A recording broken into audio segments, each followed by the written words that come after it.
ચાલો આપણે આજે બનાવશું ભરેલા કારેલાનું શાક. જો આ બધી તેની સામગ્રી છે. આ બધી વસ્તુ આપણે કારેલામાં ભરવાની છે.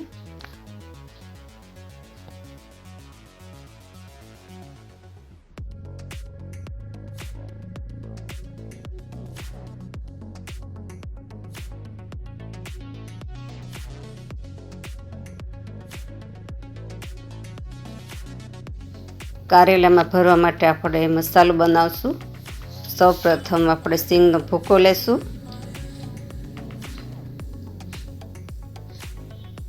ચવાણુંનો ભૂકો લેશું.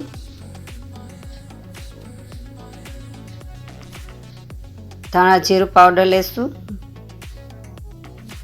ચટણી પાવડર લેશું. મીઠું, હળદર,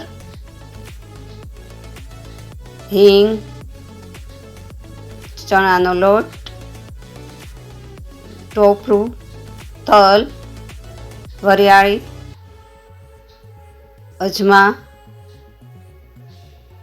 પૌવા ચોખાના, આદુ ને લસણની પેસ્ટ, કોથમીર, ગોળ ને તેલ. આ બધું આપણે મિક્સ કરી નાખીએ. જો આ સરસ મિક્સ થઈ ગયું છે.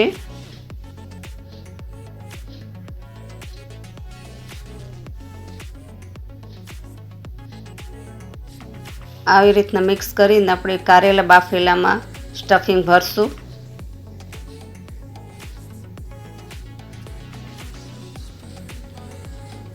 આવી રીતના બધાય આપણે ભરી લઈએ.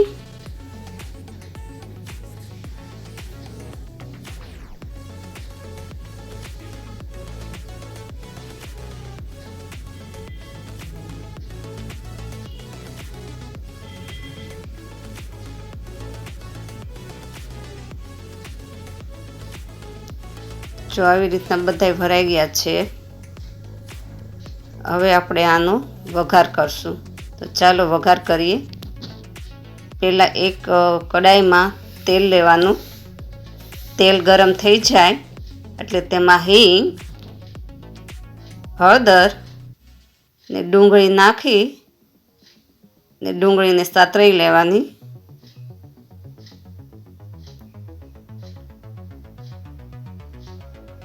ડુંગળી સતળાઈ જાય એટલે આપણે જે કારેલા આપણે સ્ટફિંગ કરીને રાખ્યા છે એ એક એક ગોઠવી દેવાના અંદર.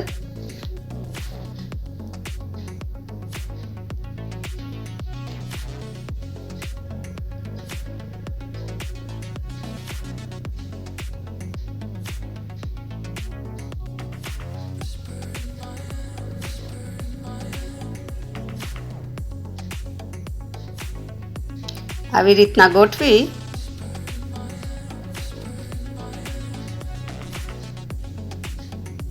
ને તેને ઢક્કણ ઢાંકી 2 મિનિટ થવા દેશું. 2 મિનિટ પછી ઢક્કણ કાઢી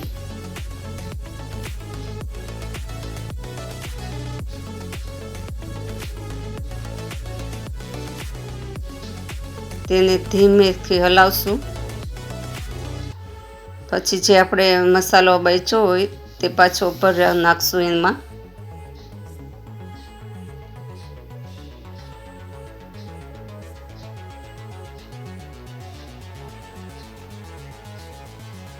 ને તેને હલાવી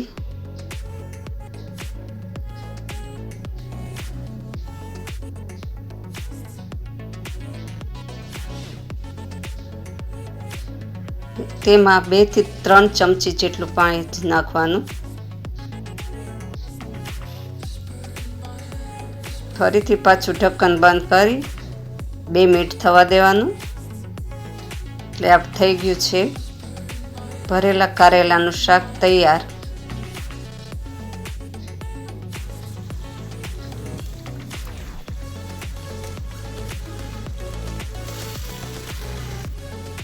જો આ કારેલાનું શાક તૈયાર છે. હવે બાઉલમાં કાઢી ઉપરથી દહીં